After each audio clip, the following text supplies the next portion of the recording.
भाई बेचारा लप्पू, अब जाए तो ये लप्पू जाए कहाँ।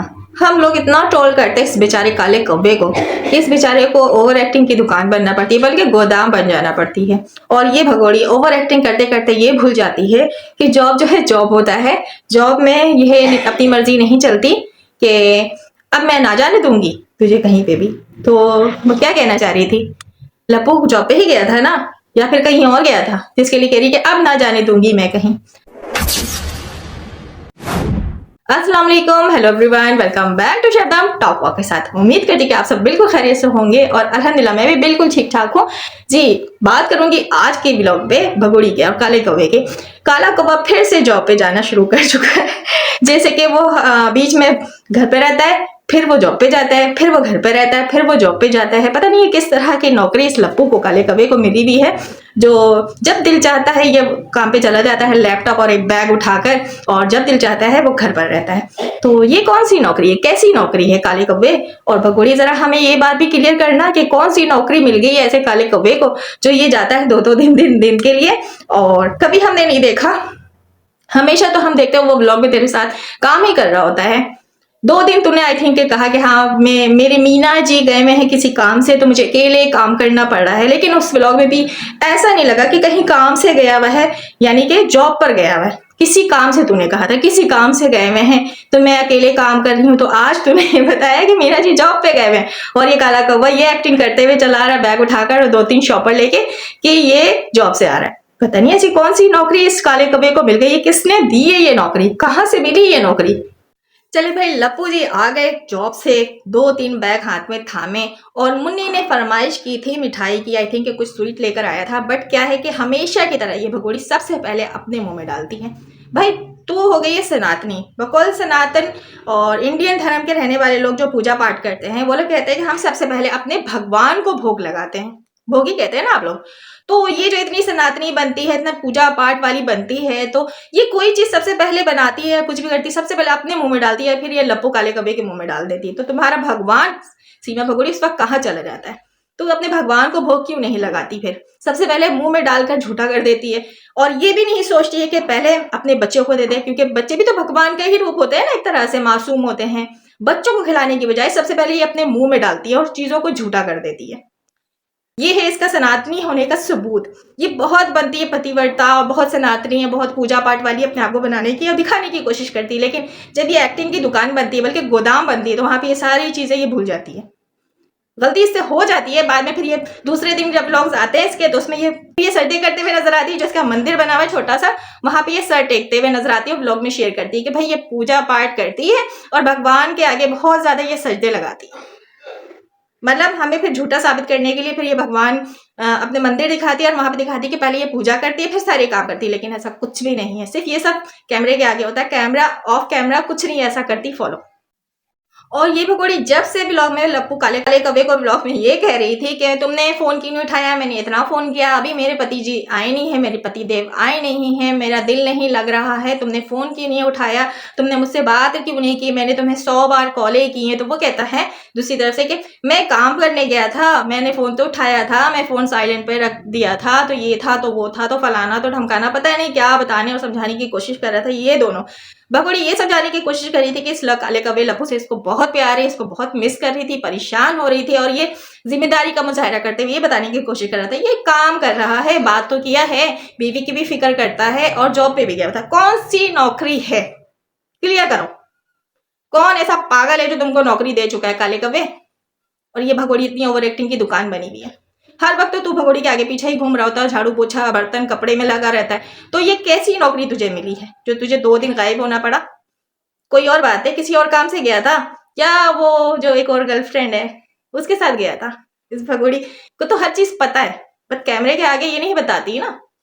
ये बताती है लप्पू मेरा काला कौवा सिर्फ मेरा है और मैं ये जो भगोड़ा हूँ मैं सिर्फ इसकी हूँ, लेकिन असलियत तो हमें पता है ना ये काला कौवा इसका है ना ये भगोड़ी इसकी है।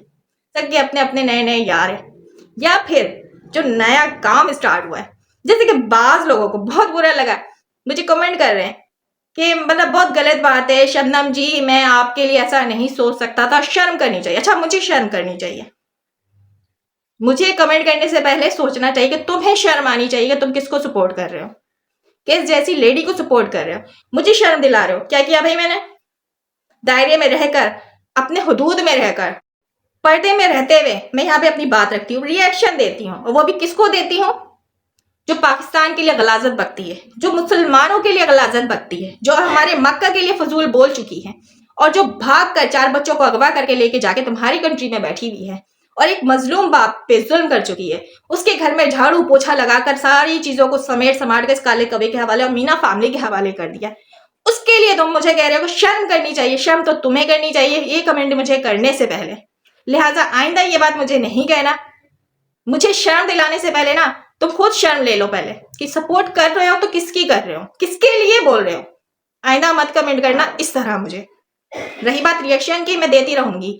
अगर ये और सही होती है तो क्या पागल है लोग जो बैठे यहाँ इस पे रिएक्शन देते या इस पे उंगलियां उठाते या बात करते हैं। जाना था चली जाती, बच्चों को क्यों उठाकर लेकर गई? अपना धर्म चेंज करना था कर लेती, बच्चों का क्यों धर्म चेंज करवाया? बच्चे मासूम है, छोटे हैं, इनलीगल काम सारे वो करे। शर्म मुझे करनी चाहिए, शर्म आपको आनी चाहिए। आइंदा से सोच समझ के कमेंट करिएगा। और रही बात यहाँ पे मेरी आवाज उठाने की 4 बच्चों के लिए, सो मैं उठाती रहूंगी। आप सबके कमेंट करने से मुझे में कोई फर्क नहीं पड़ने वाला और मुझे कोई फर्क नहीं पड़ता। लोग देखते हैं मुझे कितनी शर्म करनी चाहिए नहीं करनी चाहिए। मुझे ये बात आपको समझाने की बताने की जरूरत नहीं है। मुझे मेरा दायरा और हुदूद पता है। तो भगोड़ी पे नजर रखो। जो 10 यार वाली भी है, जो बुकिंग ये लपो करने के लिए गया था ना 2 दिन के लिए, आ गया है। अब इसका सजना धजना अब वो ग्लासेस इस्तेमाल करेगी और ट्रैवल पे ट्रैवल करेगी। खुद देख लेना तुम लोग। तुम जैसे लोगों को जवाब तो देना नहीं चाहती थी, लेकिन बात शर्म की आ गई थी। यहाँ पे लफ्ज यूज किया था तुमने कि शर्म करो। तो लिहाजा मुझे शर्म दिलाने से पहले ना किसी जिसको शर्म दिलाना उसको दिलाओ शर्म। मुझे ये बात सिखाने और समझाने की आपको कतई जरूरत नहीं है। जिसको शर्म आनी चाहिए उसको शर्म नहीं आ रही। तो मैं क्या कर रही हूँ जो मैं शर्म करूं? 4 बच्चे वापस कर दे, कोई नहीं उंगली उठाएगा। अब वैसे भी केस में बहुत अच्छी जो है गुड न्यूज मिलने वाली है। भगोड़ी को क्लीन चिट मिले नहीं मिले, वहां रहे नहीं रहे, लेकिन बच्चों के लिए फैसला बहुत जल्द आने वाला है। बच्चों को बहुत जल्दी डिपोर्ट कर दिया जाएगा और बच्चे जो अपने बाप से मिलने वाले। यही बात हमारे लिए बहुत बड़ी बिग न्यूज है और बहुत खुशखबरी की बात है। तो लिहाजा कुछ उम्मीद की किरण नजर आई है। वक्त के साथ साथ तुम जैसे लोगों को भी सच और झूठ का पता लग जाएगा कि ये भगोड़ी क्या है और क्या नहीं है, इसने आज तक क्या सच बोला और क्या झूठ बोला है। जब इसको आजादी मिलेगी ना, फिर तुम लोगों को लग पता जाएगा कि ये वहां से भी किस तरह रफू चक्कर होती है और ये काले कबे के साथ कितने अरसे और गुजारती है। फिर हम पे उंगली उठाओगे नहीं, शर्म के मारे मुंह छुपाते फिरोगे। तो लिहाजा हम जो काम करें हमें करने दो। ये काले कबे की और ये इस भगोड़ी की जो ओवर एक्टिंग की दुकान है ना, हम बंद करके रहेंगे। सच झूठ हो जाएगा, काला कबा भी छुपता भी रहेगा। और ये भगोड़ी हो सकता है इसको सोशल मीडिया छोड़कर भी भागना पड़े। बहुत जल्दी फैसला होने वाला। नहीं भी भागेगी तो क्या जाता है, आप लोग तो उसको सपोर्ट करोगे ही ना, क्योंकि वो एक सनातनी हो गई है। यही बात लेकर तो आप लोग उसको सपोर्ट करते हो। यहाँ पे आप लोग सच झूठ और गलत सही का फैसला नहीं कर रहे हो, सिर्फ ये देख रहे हो कि वो सनातन हो गई है। तो भाई ठीक है, आप लोग ये काम करते रहो। प्यार में आ गई है, प्यार में भी नहीं आई है। और जो तुम लोग इसलिए भी उसको सपोर्ट नहीं करेंगे वो प्यार में आ गई, सिर्फ इसलिए सपोर्ट करेंगे कि वो धर्म चेंज कर चुकी है। तो तुम लोगों को बाकी साथ लगा पता जाएगा कि कितनी ज्यादा ये धर्म को फॉलो करने वाली है, कितनी ज्यादा नहीं है। क्या मतलब इस औरत का कोई दीन धर्म नहीं है तो हमें पता है, लेकिन ये चीजें तुम लोगों को समझने की जरूरत है, मुझे नहीं समझाना आज के बाद। मीना जी काला कौवा करते ही थकती नहीं है भाई। दिखा रही है रोटी बन रहा है, गरम गरम रोटी डाल के देती हूँ, पानी एक गिलास लेकर आ रही तो उसके लिए भी एक्टिंग कर रही है। फल्ला हमारे सरों में दर्द हो जाता है। नॉर्मल रह के काम किया करना, ओवर एक्टिंग की दुकान बनी रहती, साफ लगता है कि ओवर एक्टिंग कर रही है। हाँ से ही नहीं रुकता फिर हमारा। नॉर्मल रह के एक्टिंग किया कर, अगर एक्टिंग ही करके व्लॉग शेयर करना है तो नॉर्मल रह के किया कर। एक्टिंग को थोड़ा सा और बेहतर कर। रियलिटी तो तू दिखा नहीं सकती ना, रियलिटी कभी भी नहीं तू दिखा सकती ना। वो 4 बच्चों को खिलाते पिलाते नॉर्मल जैसे डेली रूटीन में लोग करते हैं वो तो तू कर ही नहीं सकती। डेली रूटीन होता क्या तुझे तो उसका बेबी नहीं पता। चलिए आ रही है सोशल मीडिया पर व्लॉग शेयर करने, प्लांटेड और स्क्रिप्टेड व्लॉग। एक्टिंग की दुकान बनी रहती है। लपोर ये काला कौवा और ये भगोड़ी बहुत ज्यादा ये पतिव्रता बनती है, बहुत ज्यादा भाई। इंतजार कर रही थी मियाँ जी का, बहुत परेशान थी बेचारी, बहुत मोहब्बत है इस काले कौवे से, इस भगोड़ी को। इतने ज्यादा अच्छे यारों को पाकिस्तान में छोड़कर गई है। हैदर भाई को छोड़ के चली गई इस काले कबे के लिए। उस बेचारे के साथ धोखा किया, उस बेचारे का घर मेहनत की कमाई से बनाया हुआ घर को ये औरत बेच कर आ गई। इस बंदे ने तो इतना भरोसा इस पे किया कि घर खरीदता वक्त इसके नाम कर दिया। और इसने क्या किया? उस लेडी के लिए कह रहे हो शर्म करो, मुझे शर्म नहीं आती? ये लफ्ज मुझे कहते हुए शर्म करो। मैं शर्म करूं? शर्म दिलाओ ना उसको जाकर। कभी दिलाया है? नहीं। कितने पैसे लेकर आ जाते हो कमेंट करने के लिए? शर्म तो तुम्हें आनी चाहिए। कभी दिलाओ ना शर्म के किसी की मेहनत की कमाई को इस तरह लुटाकर समेट कर लेकर आकर भारत में इस काले कौवे के हवाले कर दिया, दे दिया। आज जो इस घर में बैठी हुई है, घर में जो इतनी चीजें, ये जो घर बनाया है, कलर से लेके कमरे से लेके बहुत कुछ हुआ इस घर में। ये घर तो गिरवी था, तो किसके पैसे लगे? वो हैदर की कमाई के पैसे थे ना। और फिर जो भारत में पहुंचने के बाद उसको भीख मिले, वो सब पैसे है ना। तो देखो, मैं नहीं कहती हूँ कि ये भगोड़ी सोने के अंडे देने वाली मुर्गी, इसलिए तो मीना फैमिली और ये काला कौवा और नेत्रपाल इसको इतना प्यार करता है, इतना सपोर्ट करता है। इसकी हर बात पूरी फैमिली मानती है, मीना फैमिली। क्यों? कि ये पैसे देती है, इससे बहुत फायदा हुआ। लेकिन कमाई किसकी थी? उस बेचारे हैदर की। बच्चे किसके हैं? उस बेचारे हैदर की। बीवी किसकी? उस बेचारे हैदर की। घर बर्बाद किसने किया? ये काले कौवे ने। कैरेक्टर के खराब कौन? ये भगोड़ी। आवारा कौन? ये भगोड़ी। 3 कंट्री क्रॉस करके आई, तुम्हारी कंट्री में घुसकर बैठ गई इनलीगल तरीके से, वो भी ये भगोड़ी। शर्म मैं करूं? वाह वाह, हद होती है लोगों की सोचों पर ना। हैरानगी होती मुझे कि लोग किस तरह की सोच लेकर यहाँ पे बैठे इस भगोड़ी को सपोर्ट कर रहे हैं। पता नहीं ये भगोड़ी तुम लोगों को क्या दे रही है, क्या तुम लोगों ने ऐसा उस भगोड़ी में देख लिया? जरूर कुछ दिया होगा। पाकिस्तानी एक लेडी है बस, और वो आवारगी करी, इससे आप लोग खुश